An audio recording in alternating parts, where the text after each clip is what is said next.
So yung what's up mga cottage, no? At andito na po tayo sa may Leon Garcia. At pagpatuloy natin yung ating pag-update. Wow, oh. So parang ito ata yung gabundok na lupa na galing dyan sa may unahan. Ito ata yan at kinuha nila. Yun, no? Kung hindi tayo nagkakamali. So dito naman sa may Leon Garcia, so ito po yung boundary yan, no, ng Leon Garcia mga cottage, doon sa unahan. May ginawan na pala na pader dyan sa unahan.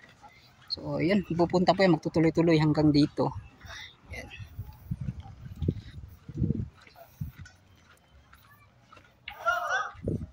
Dito muna tayo mga cottage at maipapasilip lang po ako. Yan. Yung makikita natin.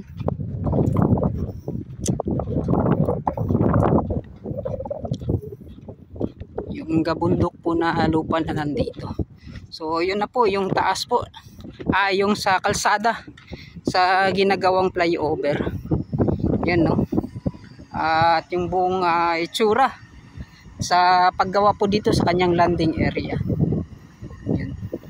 So dito naman ay may mga nagtatrabaho po. Parang takip po ata ng para sa line canal yung kanilang ginagawa. Yan, no.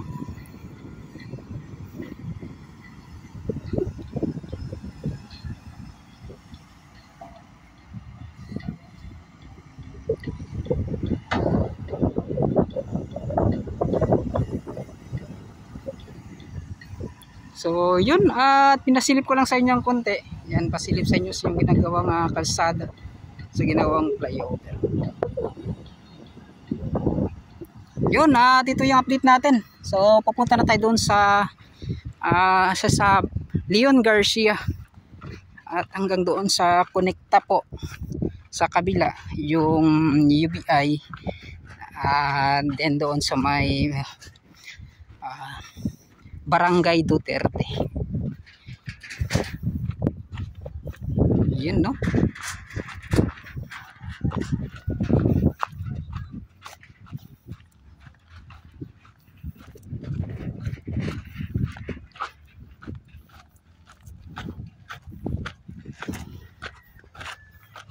So ito na po mga cottage yung kanilang ginawang pagpader.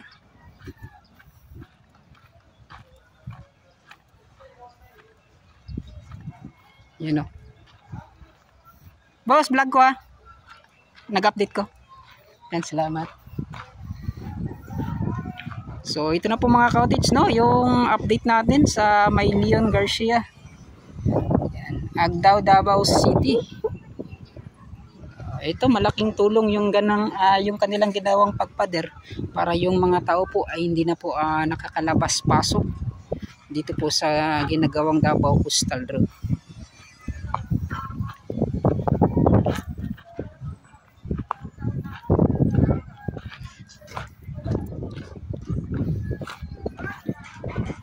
So dito po is boundary ng Relay. So itong area na to, itong package na to ay from UBI.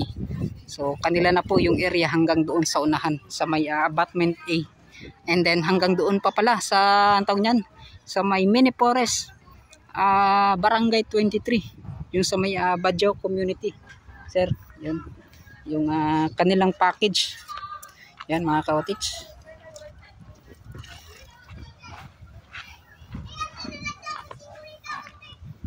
Sobrang init po ng panahon. Okay ra, boss? Okay ra kayo maski init? Kayod gihapon ba? Yan, oh. Dugay-dugay na nagibitag pader, no? Yan. So pinakyawan nyo, ha? So pinakyawan po yung kanilang paggawa dito mga cottage, no? So kita naman po ninyo kung gaano po kapulido rin yung kanilang paggawa dito.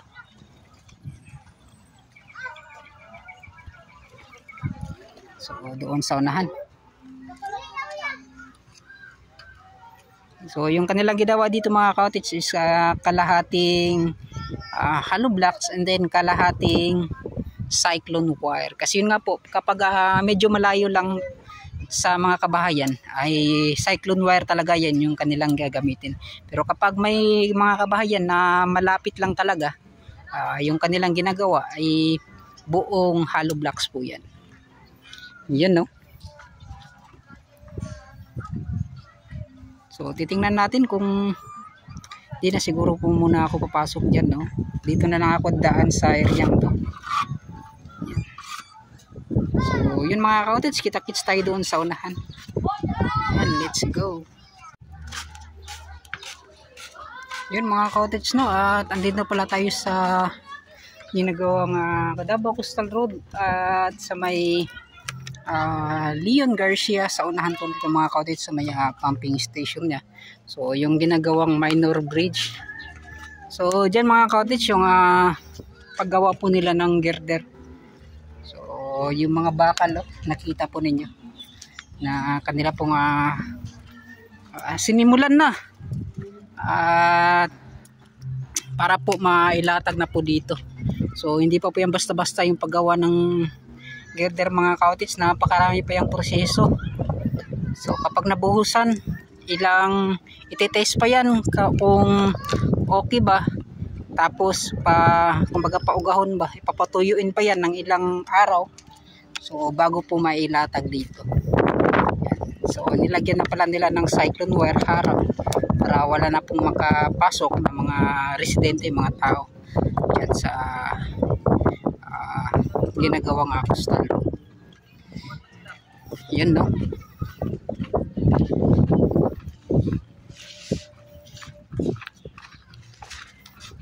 Okay. Sticker yan. Wala sticker pa. Ako pa buhat. Wait, nagtrabaho lagi ron. Murag akwanday karon kanang 9 araw ng kagitingan. So, kaya pala mga ka-cottage, no, araw po ng kagitingan ngayon ay holiday po. Kaya walang mga nagtatrabaho. Yan. At ay, shout out sa inyo. Ay, shout out. Salamat. Sticker yan. Ano po, sticker mo kabuhat lagi. Shout out. Damit tayo mga kano. 8 little ducks. Yan, no? Asa? Dira. Pwede pa ba tayo makasulod? Pwede pa? Ito ako dito. Yan. So dito mga ka-cottage.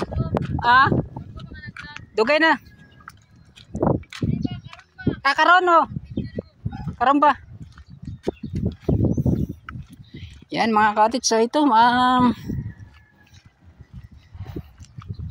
mga siguro yan mga ka-cottage, no, galing po yan dito na kinuha po nila dati kasi mga nakakwanto dito. Yan yung ating pag-update. Kaya parang pinundo po muna dito tapos kukuhanin ng mga naglilinis dito sa barangay sa may Leon Garcia.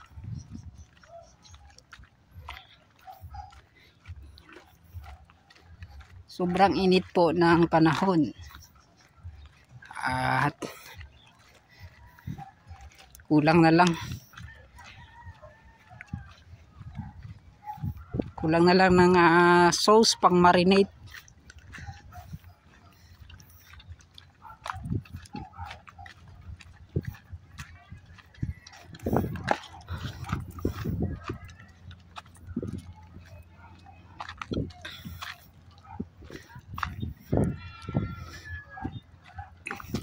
So yun mga ka-cottage, yan gaya ng sinabi ko, mataas po yan doon sa unahan kasi nga po may minor bridge, so mas tawag niyan, kanila talagang ina-adjust po ng taas kasi yun nga po para po hindi po maabutan ng dagat kapag mag-high tide. So dito po yan ay pababa na po yan siya, ipapantay na po doon sa unahan.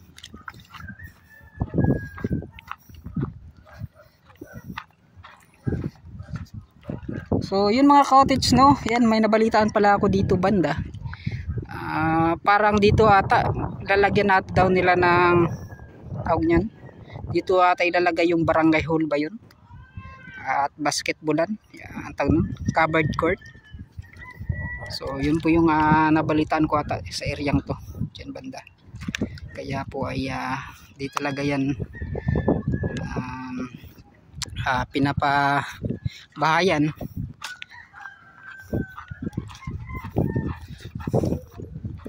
So yan po mayroon lang po nagsabi sa akin.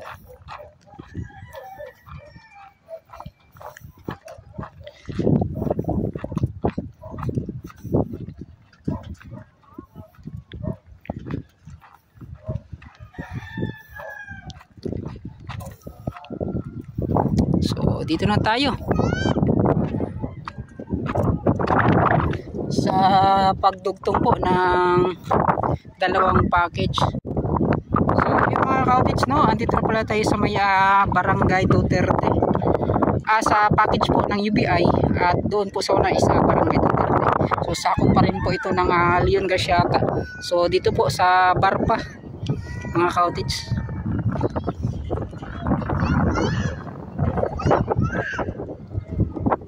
So yun, ito yung update natin na may pakita po sa inyo. Itong package na to, napakabilis po ng kanilang ginagawa, napakabilis po ng kanilang pagtambak. Yun, no, kita naman po ninyo kung ano po yung improvement.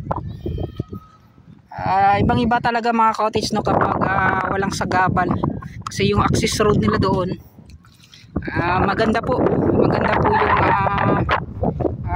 pagdaan ng kanilang mga equipments na may kargang mga lupa, bato, buhangin. Yan.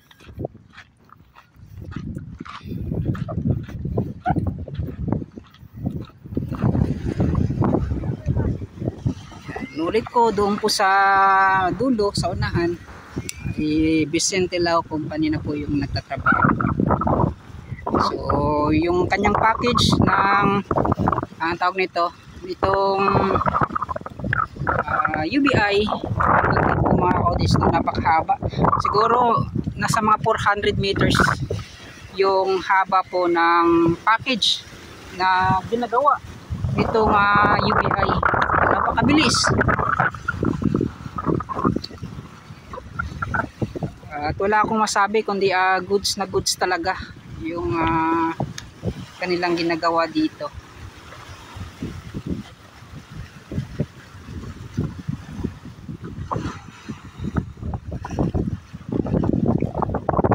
Yun, no, nasa second year na po sila. So doon banda ay may gagawin palang minor bridge doon banda mga cottage. Ayan.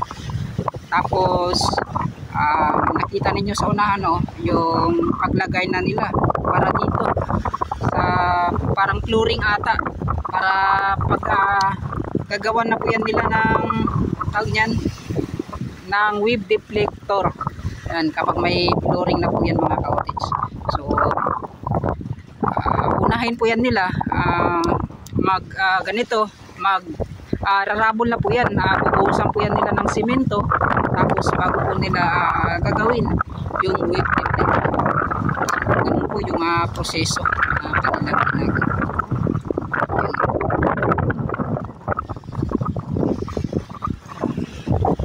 So yun, at matagal-tagal din tayong hindi nakapag-update dito.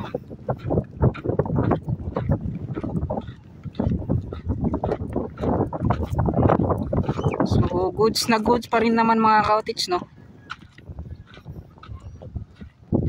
Ito lang mga nagtatrabaho kasi araw po ng kagitingan.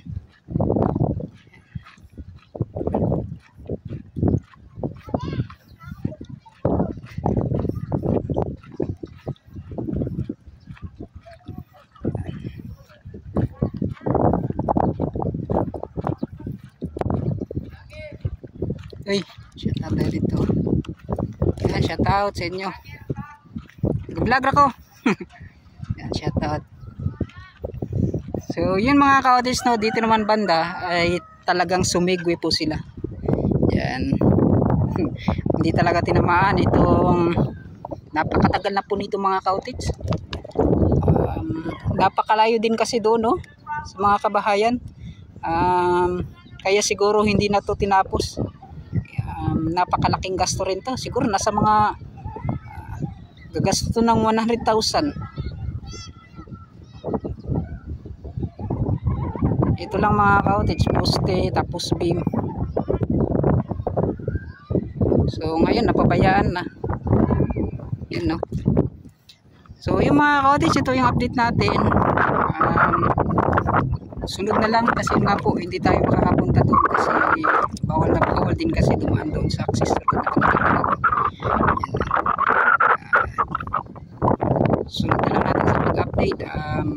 Puntaan natin yan dyan sa may barangay dito hanggang doon po sa may sa dulo na po sa may Vicente Launa. Yan. So balik po tayo dito po sa unahan para mas pakita pa ninyo doon sa unahan ano yung kanilang mga natapos.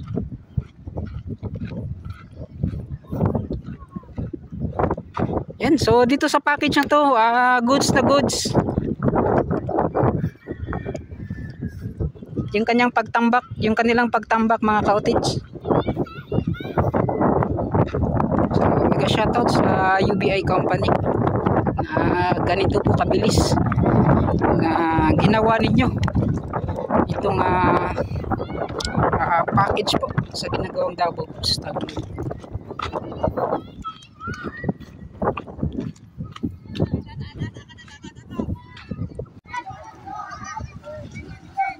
So yun mga cottage, marami-rami din yung mga naliligo dito. Yan, so ito delikado din yung pag-agos pasok nitong dagat. Kung di ka po marunong lumangoy, yan, napakadelikado rin kung hindi marunong lumangoy dito mga cottage. Ay, shout out sa inyo. So mga cottage, pa-high tide na po ngayong araw.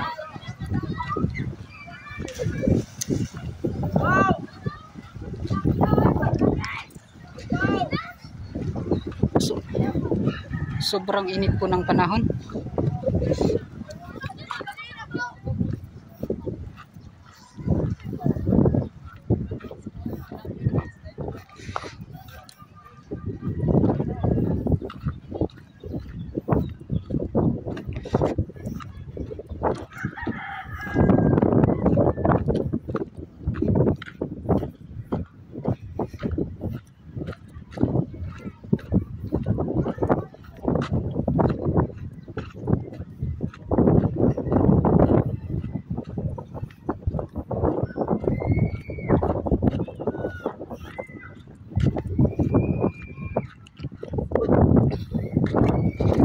Yun mga cottage, no, yung ipinagbago po dito, medyo pantay na po yung lupa para sa second layer po niya. Yan, so at doon banda, so parang hindi yata na nila na trabaho na yung paggawa po ng tawag nyon, parang ganun pa rin po mga cottage yung paglagay po nila ng harang o yung pader. So parang dito ata yung mga tinapos po muna nila.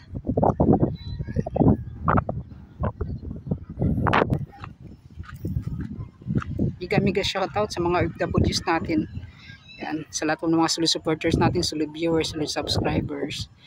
Sa mga OFWs, lagi po kayong mag-ingat. Yan, no.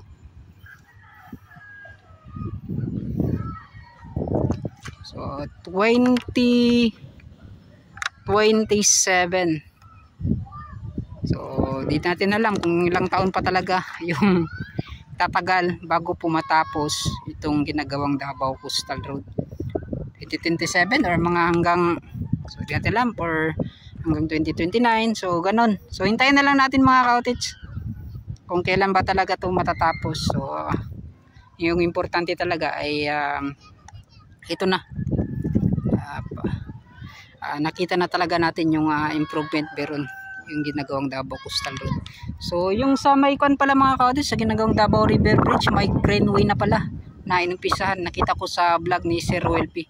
So paki-kwan na lang, silip na lang ninyo mga ka-audits, no? Yung update ni Sir Roel P sa ginagawang Davao River Bridge. Yun, maraming salamat at papaalam na pa ako. Bye-bye na. Ha? Piso. Wala ikuan katong Wala ko nga nagkuhan kasi mga bata na. Yan, shout out sa mga bata na kailaw. Yan, salamat. Yan, shout out sa mga bata. Welcome to my vlog! Salamat.